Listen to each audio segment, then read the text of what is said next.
dari kelompok 2 akan mempresentasikan materi Pancasila sebagai dasar negara. Ya, untuk mempersingkat waktu pada pemateri pertama, dipersilakan.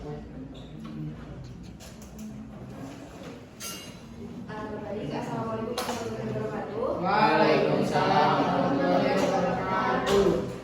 Pada bab Pancasila sebagai dasar negara, kelompok kami akan membahas mengenai sebagai yang pertama, yaitu hubungan teks proklamasi dengan pembukaan Undang-Undang Dasar 1945. Lantas, apa sih hubungan antara teks proklamasi dengan pembukaan Undang-Undang Dasar 1945? Dalam teks proklamasi yang dibacakan oleh Soekarno pada tanggal 17 Agustus 1945, yang menjadikan teks proklamasi ini sebagai dasar hukum bagi negara Indonesia. Dalam teks proklamasi tersebut, Soekarno menyatakan bahwasannya bangsa Indonesia dengan ini menyatakan kemerdekaannya dan mengumumkan berdirinya negara Indonesia sebagai negara yang merdeka dengan susunan negara yang memenuhi 3 unsur. Yang pertama, negara, yang kedua bangsa, dan yang ketiga pemerintahan. Sementara itu, pada pembukaan Undang-Undang Dasar 1945 yang terdiri dari 4 alinea yang menegaskan dasar negara Indonesia itu adalah Pancasila.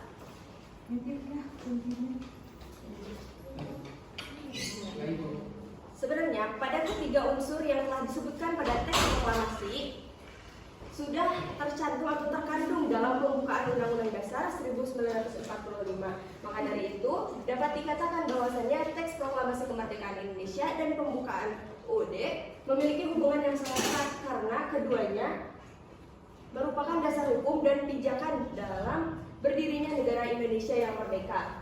Adapun perbedaan dari teks proklamasi dan pembukaan UUD, yaitu pada teks proklamasi menyatakan atau menjelaskan mengenai berdirinya negara Indonesia, sedangkan pada pembukaan UUD merumuskan dasar-dasar negara Indonesia yang merdeka dan berdaulat serta menegaskan prinsip-prinsip dasar negara. Terima kasih. Sama-sama. Ya, juga. Baik, di sini saya menggantikan posisi dari Sri Rahayu ya, mengenai kandungan makna pembukaan Undang-Undang NKRI tahun 1945. Nah, pada alinea pertama menyatakan bahwa kemerdekaan ialah hak segala bangsa, dan oleh sebab itu maka penjajahan di atas dunia harus dihapuskan karena tidak sesuai dengan pri kemanusiaan dan pri keadilan. Nah, pada alinea pertama ini menjelaskan bahwa Indonesia itu sangat mengutuk yang namanya penjajahan di atas dunia. Jadi yang namanya, kalau misalkan di zaman sekarang masih ada yang namanya penjajahan, Indonesia sangat mengecam aksi tersebut. Dan kemudian bangsa Indonesia mendukung bangsa lain untuk berdiri sendiri. Ada keberanian bangsa Indonesia untuk menghapus penjajahan, dan Indonesia sendiri teguh pada membela kebenaran keadilan. Contohnya kayak kasus-kasus yang ada di Palestina, kayak Israel menyerang Palestina atau menginvasi ya sebelumnya Rusia menginvasi Ukraina. Indonesia sangat tidak setuju dengan kasus-kasus ini dan benar-benar harus diangkat sepenuhnya ke PBB sebagai Perserikatan Bangsa-Bangsa. Next. Nah, pada alinea kedua menjelaskan dengan dan perjuangan pergerakan kemerdekaan Indonesia telah sampailah kepada saat yang berbahagia dengan selamat sentosa mengantarkan rakyat Indonesia ke depan pintu gerbang kemerdekaan negara Indonesia yang merdeka, bersatu, berdaulat, dan adil dan makmur. Nah, pada kasus ini kemerdekaan bukanlah hadiah dari bangsa lain. Kita tahu kan bahwa dulu Jepang merencanakan akan memberikan kemerdekaan untuk bangsa Indonesia. Nah, kita sebagai bangsa Indonesia harus beranggapan bahwa kemerdekaan itu bukan hadiah dari Jepang, tapi merupakan hasil perjuangan kegiatan dari seluruh masyarakat Indonesia. Jadi jangan beranggapan kalau kita tuh meraih kemerdekaan itu hasil dari Jepang, hasil belas dari Jepang karena Amerika menyerang kota Nagasaki dan Hiroshima. Akibatnya dari kekalahan Jepang ya. Kemudian ada momentum yang harus dimanfaatkan untuk menyatakan kemerdekaan. Nah, pada saat itu ada momentum di mana Jepang pada saat itu mengalami keterpurukan karena ya akibat dari Jepang yang menyerang Pearl Harbor ya di Hawaii, kemudian diserang balik oleh Amerika yang menyebabkan Jepang itu mengalami krisis atau apa ya sebetulnya, bukan krisis, tapi lebih ke kekalahan yang luar biasa di mana kota Nagasaki dan Hirosaki itu benar-benar Nagasaki. Hiroshima dan Nagasaki itu benar-benar hancur balau karena dibom atom oleh Amerika dan menyebabkan Jepang merasa terpojokan. Nah, kemerdekaan harus diisi dengan berbagai hal untuk mewujudkan Indonesia yang mereka bersatu, berdaulat dan adil dan makmur. Nah, kita kan sebagai generasi selanjutnya sekarang benar-benar harus menciptakan kemerdekaan itu dengan penuh rasa hormat dan tanggung jawab, di mana kita sebagai generasi selanjutnya tidak boleh menyia-nyiakan apa yang sudah diperjuangkan oleh para pejuang kita, kayak mengisi kemerdekaan itu dengan ikut bela negara Pancasila atau melakukan hal-hal baik yang bisa berguna untuk bangsa-bangsa Indonesia, untuk kemajuan bangsa Indonesia, untuk mendukung hal-hal yang berbau kebaikan untuk Indonesia sendiri. Nantinya. Kemudian ada alinea ketiga, atas rahmat Allah yang Maha Kuasa dan didorongkan oleh keinginan luhur supaya berkehidupan kebangsaan yang bebas, maka rakyat Indonesia menyatakan dengan ini kemerdekaannya. Nah, dengan ada kata rahmat yang Maha Kuasa Allah, ya berarti Indonesia itu benar-benar menganut yang namanya sistem ketuhanan. Jadi Indonesia itu negara yang sangat religius. Walau di sini ada Allah yang Maha Kuasa sebagai dari Islam sendiri, tapi Indonesia tidak seperti itu ya. Indonesia memiliki yang namanya 6 agama yang secara hukum disahkan dan berbagai kepercayaan daerah ya. Jadi dalam konteks ini agama bukan dari Islam saja, tapi ada agama-agama lain. Nah, motivasi spiritual yang memperkuat keinginan bangsa Indonesia untuk merdeka. Nah, karena ada persatuan dari berbagai berbagai agama yang memunculkan bahwa Indonesia itu harus benar-benar mereka, baik itu dari Islam, Hindu, Buddha, Konghucu atau Konghucu belum ada ya saat itu, Hindu, Buddha, Kristen dan Islam. Dan kenapa sih agama ini menjadi salah satu hal yang patut ada pada ideologi negara Pancasila? Karena agama sendiri merupakan sebuah hal dasar, sebuah pedoman dalam menjalankan kehidupan berbangsa dan bernegara gitu. Kalau Indonesia sebagai negara penganut ketuhanan. Kemudian adanya keinginan bangsa Indonesia pada suatu kehidupan yang berkesinambungan. Jadi maksud dari kehidupan yang berkesinambungan ini merupakan negara Indonesia itu mengacu pada hal yang melanjutkan generasi ke generasi selanjutnya gitu. Kemudian ada pengukuhan pernyataan kemerdekaan proklamasi Indonesia. Next.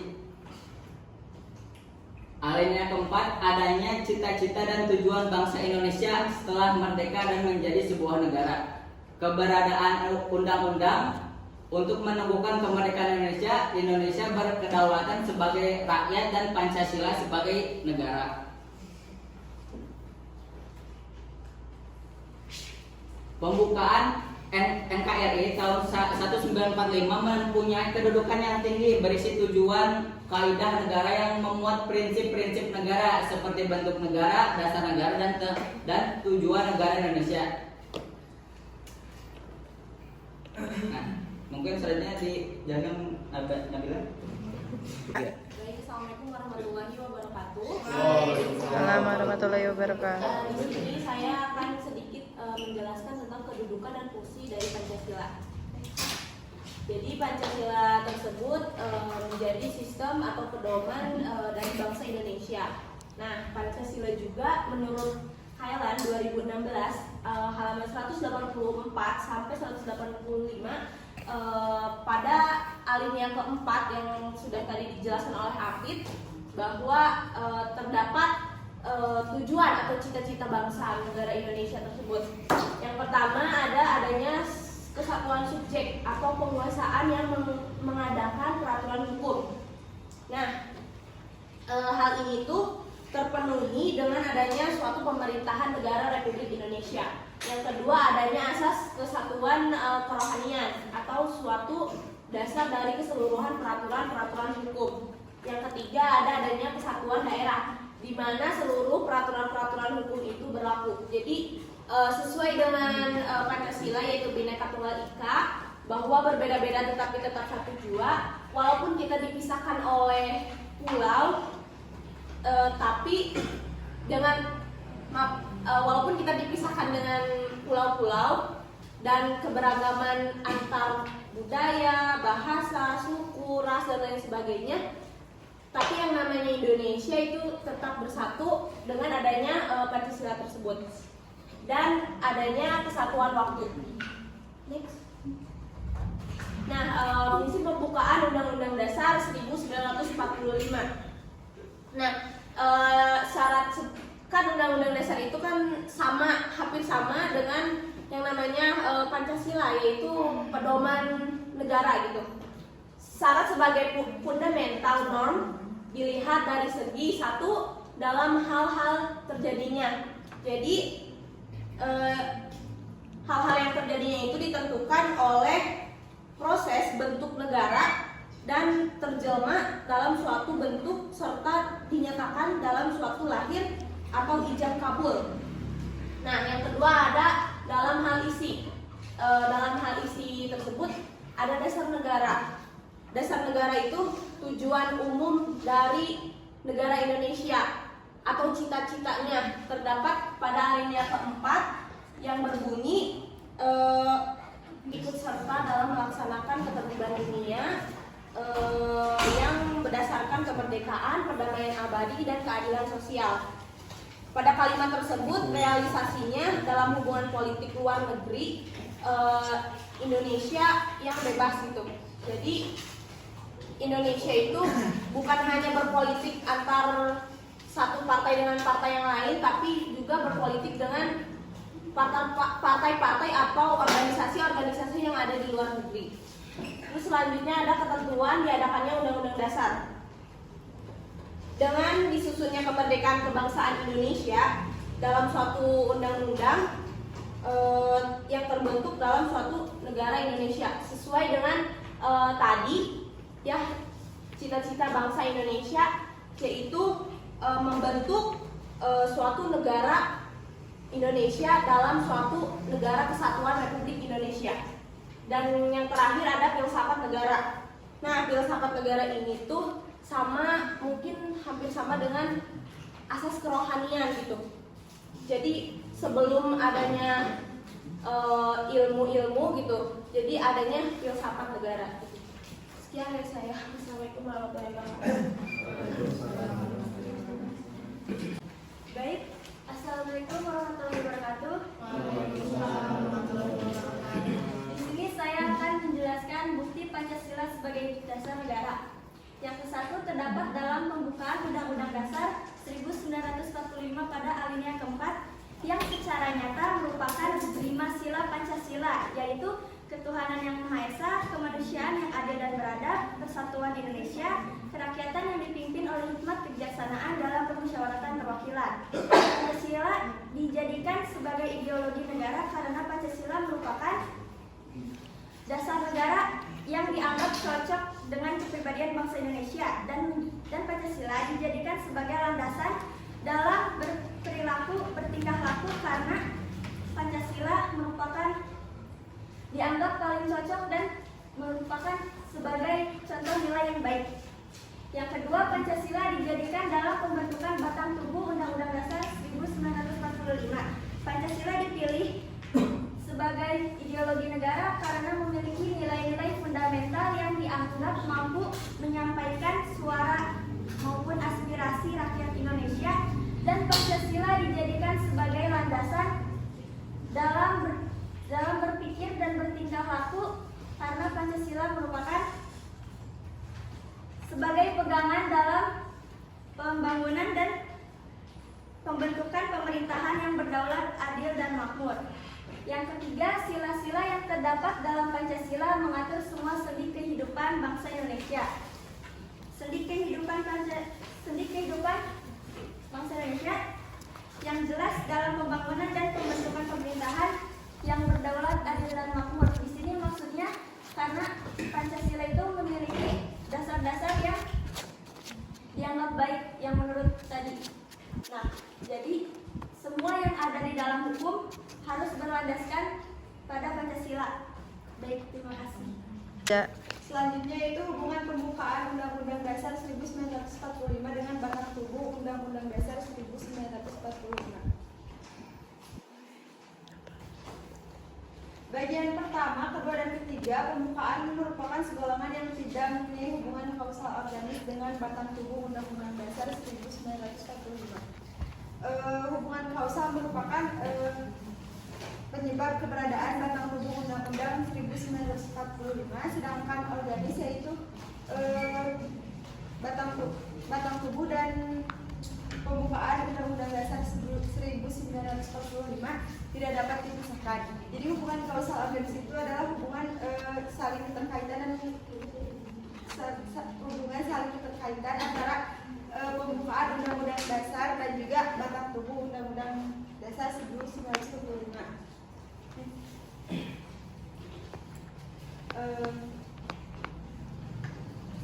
Bagian keempat, pembukaan Undang-Undang Dasar 1945 mempunyai hubungan yang bersifat kausal organis dengan batang tubuh Undang-Undang Dasar 1945. Nah, bagian keempat ini ada kausal organisnya, sedangkan bagian 1, 2, dan 3 itu tidak ada hubungan kausal organis karena pada alinea 1, 2, dan 3 hanya berisi proses atau peristiwa yang membawa bangsa Indonesia mendapatkan kemerdekaannya. Bagian keempat mencakup beberapa segi sebagai berikut. Yang pertama itu Undang-Undang Dasar ditentukan akan ada hal yang diatur dalam undang-undang adalah tentang pembentukan pemerintahan negara yang memenuhi berbagai syarat dan juga aspek penyelenggaraan negara. Lalu yang ketiga itu negara Indonesia berbentuk republik yang berkedaulatan rakyat. Lalu yang keempat itu ditetapkannya dasar kerohanian negara.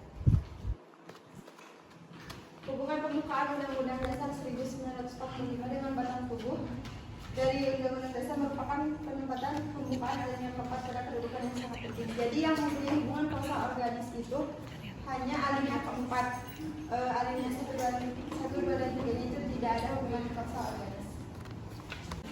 Ya, saya akan melanjutkan dari tadi yang dijelaskan oleh kalian Ibu Putri.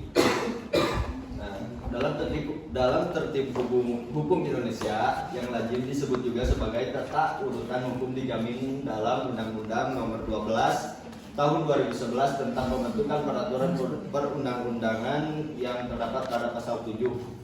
Ya, ada 7 poin dalam PPT tersebut. Iya. Yang pertama ada Undang-Undang Negara Republik Indonesia tahun 1945. 2. Ketetapan Majelis Permusyawaratan Rakyat. 3. Peraturan pemerintah pengganti undang-undang. 4. Peraturan pemerintah. 5. Peraturan presiden. 6. Peraturan daerah provinsi, dan yang terakhir ada peraturan daerah kabupaten atau kota. Nah, sementara itu Undang-Undang Dasar sebagai hukum dasar negara Indonesia, deskripsi secara singkatnya adalah sebagai berikut. Yang pertama ada pengertian keseluruhan naskah yang terdiri dari pembukaan, batang tubuh, dan penjelasan. Yang kedua kedudukan sumber hukum tertinggi. Yang ketiga ada isi sebelum amandemen 16 bab 13 pasal dan 4 aturan peralihan, 2 tambahan sesudah amandemen terdiri dari 21 bab, di 73 pasal, 170 ayat, 3 pasal peralihan dan 2 pasal tambahan. Terus ada sifat singkat dan supel tertulis, maka rumusannya jelas, supel dan elasis, memuat norma-norma dan peraturan hukum positif di Indonesia yang tertinggi. 2. Ada fungsi alat kontrol terhadap norma hukum yang ada di bawahnya sesuai tidak dengan UU undang-undang yang tertinggi. Yang ketiga ada sejarah Undang-Undang Dasar 1945 dibuat dan dirumuskan BPU PKI 2 dan disahkan pada PPKI. Ya, sekian. Selanjutnya saya menjelaskan terkait implementasi nilai-nilai Pancasila. Ada pada bidang politik, ada yang namanya suprastruktur politik dan infrastruktur politik. Nah, untuk suprastruktur politik ini merupakan para adanya pembatasan dalam kekuasaan dalam menjalankan oleh semua lembaga pemerintahan dan semuanya diatur melalui Undang-Undang Dasar 1945 dan juga Pancasila sebagai dasarnya. Ini kenapa sih yang dinamakan suprastruktur? Suprastruktur merupakan apa ya sebutnya, orang-orang yang menjalankan roda pemerintahan seperti MPR, DPR, DPD, orang-orang yang berada pada Mahkamah Konstitusi atau badan eksekutif, badan legislatif. Kemudian ada infrastruktur. Nah, infrastruktur merupakan lembaga sosial politik baik itu dari partai atau organisasi masyarakat yang ikut mengaspirasikan apa yang menjadi kebijakan dari pemerintah. Kayak kita nih menyampaikan aspirasi bisa melalui partai politik atau lembaga-lembaga yang bisa memberi masukan kepada pemerintah gitu. Jadi pemerintah itu tidak semena-mena menyatakan kebijakannya mereka masing-masing, tapi mereka juga harus ada masukan, apalagi dari rakyat atau lembaga-lembaga sosial. Next. Kemudian ada pada bidang ekonomi. Nah, kebijakan bidang ekonomi harus bertumbuh pada Pancasila dengan memiliki peran yang tetap pada kebersamaan, gotong royong, dan keterlibatan semua orang, baik itu perseorangan, swasta, BUMN, atau badan usaha milik negara dalam menjalankan perekonomian. Nah, dalam kasus ini harus adanya nilai-nilai Pancasila yang diterapkan dalam bidang ekonomi, kayak menetapkan harga harus sesuai dengan keadilan sosial bagi seluruh rakyat Indonesia, di mana penetapan harga seperti kayak era Pak Jokowi, di mana ketetapan harga bahan bakar berlaku di semua daerah itu sama gitu. Kayak sekarang Pertalite 10.000 di semua daerah itu 10.000, beda lagi sama periode sebelumnya. Next.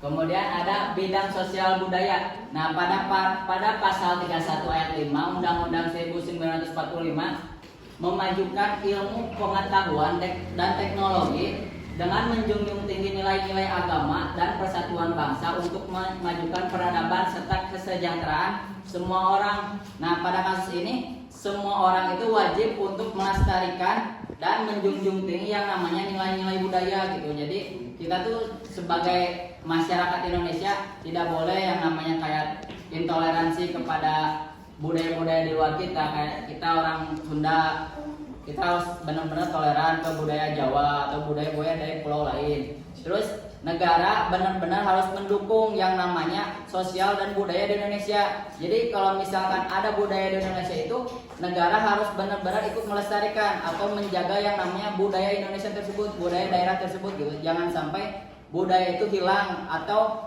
tergerus oleh yang namanya kasus dari intoleransi atau penyerangan yang berbau dari luar atau globalisasi. Next. Kemudian ada bidang pertahanan dan keamanan negara. Nah, ini pasti kalian semua udah melakukan yang namanya kasus bela negara, pendidikan bela negara kemarin yang pas bulan Desember. Nah, di mana untuk dari masyarakat kita sendiri ini wajib melaksanakan yang namanya bela negara, apalagi kita mahasiswa kemarin ya. Wajib melaksanakan bela negara atau tidak, atau kita melaksanakan yang namanya mengikuti pembelajaran pendidikan kewarganegaraan di bangku sekolah yang dimulai pada saat sekolah dasar yang sampai kita kuliah juga masih ada, terus ditambah dengan pendidikan Pancasila. Kemudian ada TNI. TNI merupakan sebuah pilar atau TNI yang memiliki tugas pokok untuk menjaga keamanan, mempertahankan kedaulatan, dan memelihara keutuhan negara Indonesia dari serangan luar. Kayak misalkan ada mata-mata dari luar yang bertugas itu dari pihak TNI atau PNI sebagai pelindung dari negara Indonesia di ancaman luar. Kemudian ada Polri. Polri sebagai penjaga keamanan dan ketertiban masyarakat atau bisa dibilang mengayomi masyarakat ya. Mengayomi ya. Ingat. Tugas untuk melindungi mengayomi masyarakat serta menegakkan hukum. Jadi ketika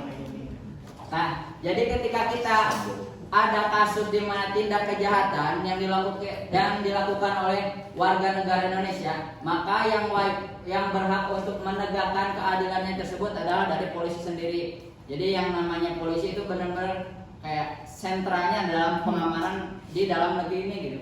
Kayak penilangan, kasus ketertiban, kasus pencurian, itu semuanya ditindaklanjuti oleh polisi. Next. Nah, kemudian bidang agama. Nah, pada pasal 29 ayat 2 Undang-Undang 1945, negara menjamin kemerdekaan tiap penduduk untuk memeluk agamanya masing-masing dan beribadat menurut agama dan kepercayaannya tersebut. Jadi kalau misalkan ada mahasiswa yang agamanya Islam tapi beribadahnya bukan kayak orang Islam, berarti itu tidak mencerminkan yang namanya sila pertama, yaitu ketuhanan yang Maha Esa. Terus tidak mengamalkan hukum pada pasal 29 ayat 2 ya. Jadi kita sebagai bangsa Indonesia, sebagai masyarakat Indonesia benar-benar harus yang menjalankan namanya roda keagamaan dalam ruang lingkup toleransi.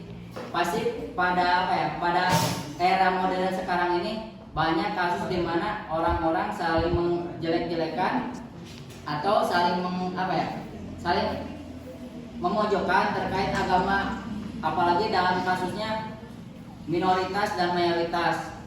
Saya pernah melihat di Tangerang, kalau nggak salah ya, di Tangerang ada orang mau bangun rumah ibadah tapi dipersulit karena karena masyarakat tersebut menolak kehadiran rumah ibadah tersebut.